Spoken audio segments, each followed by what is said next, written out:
Dear student, नमस्कार। आज हम बात करते हैं लोवेस्ट कॉमन मल्टीपल यानी कि एलसीएम की। लोवेस्ट कॉमन मल्टीपल यानी कि एलसीएम में सबसे पहले हमारे पास में है prime factorization method. Prime factorization method क्या है देखते हैं हम। हमारे पास में क्वेश्चन है 12, 18 और 36 थ्री वैल्यू हैं। इनका एलसीएम फाइंड आउट करना है प्राइम फैक्टराइजेशन मेथड से।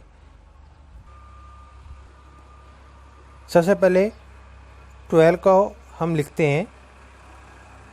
12 को देखते हैं कि 2 से डिवाइड हो रहा है नहीं हो रहा है।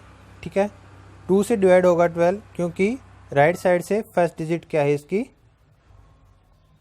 2 है, यानी कि 12 है वो 2 से डिवाइड होगा। 2 6 जा 12। ठीक है, यानी कि जिससे डिवाइड करेंगे वो यहाँ आएगा और जो हमारा आंसर आ रहा है वो 12 के नीचे लिखेंगे। अब 6 देखते हैं 2 से डिवाइड हो रहा है, हाँ, फिर दोबारा 2 से डिवाइड करेंगे। 2 3 जा 6, यानी कि इन दोनों की मल्टीप्लाई इसके बराबर आनी चाहिए। ठीक है, फिर 3 है वो 2 से डिवाइड नहीं हो रहा, 3 है वो 3 से डिवाइड होगा। 3 1 जा 3। ठीक है, यानी कि हम देखते हैं यहाँ यदि हमारा 1 आ जाता है तो हमारा जो फैक्टर फाइंड आउट करने का मेथड है प्राइम फैक्टर वो क्या हो जाता है, कंप्लीट हो जाता है। ये तो 12 का हो गया। इसी प्रकार से हम 18 का करेंगे। 2 9 जा 18 और 3 3 जा 9 और 3 1 जा 3। ठीक है, फिर उसके बाद 36 का भी इसी प्रकार से करेंगे। 2 1 जा 2 1 और 2 8 जा 16। 2 9 जा 18 और 3 3 जा 9 और 3 1 जा 3। ठीक है, ये हमने 12, 18 और 36 के प्राइम फैक्टर फाइंड आउट किए। ठीक है, 12 के सामने 12 के प्राइम फैक्टर लिखेंगे, 18 के सामने 18 के प्राइम फैक्टर लिखेंगे और 36 के सामने 36 के प्राइम फैक्टर लिखेंगे। 12 के प्राइम फैक्टर हैं 2 इंटू 2 इंटू 3। 1 जो आ रहा था हम उसको राइट नहीं करेंगे क्योंकि 1 तो सभी में सेम है।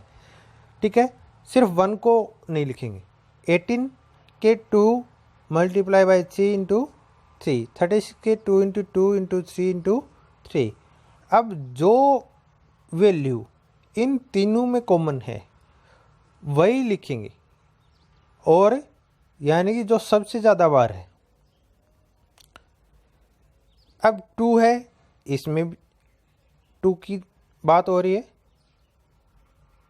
ठीक है, तो 2 है कौन सी लाइन में सबसे ज़्यादा बार है उसको लिखेंगे। इस लाइन में 2 है वो 2 टाइम है, इसमें 1 टाइम है और इसमें 2 टाइम है। तो मैक्सिमम टाइम कितनी बार है, 2 टाइम है, तो हमने यहाँ 2 को 2 टाइम लिख लिया। फिर 3 आया हुआ है।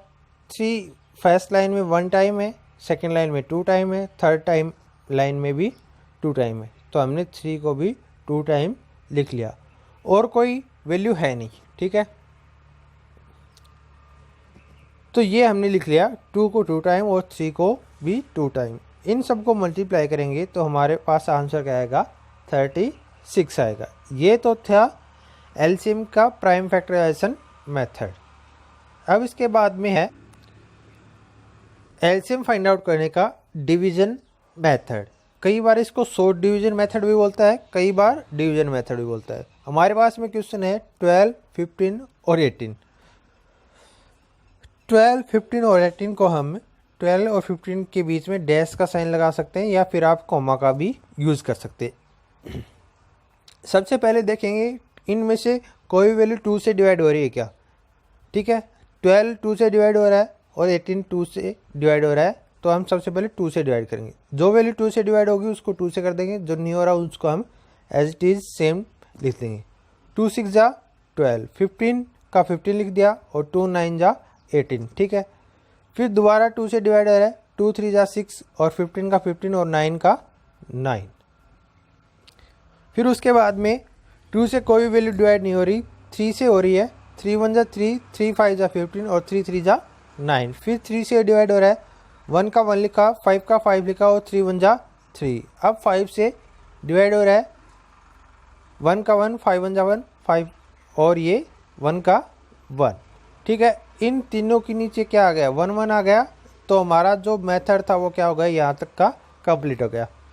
ठीक है, अब इसके बाद में इन सब को क्या लिखेंगे, मल्टीप्लाई करके लिखेंगे। कैसे देखते हैं, 2 इंटू 2 इंटू 3 इंटू 3 इंटू 5, इन सब को आपस में मल्टीप्लाई करेंगे तो हमारा आंसर क्या आएगा 180, जो कि 12, 15 और 18 का क्या है, एलसीएम है। और ये था हमारा एलसीएम फाइंड आउट करने का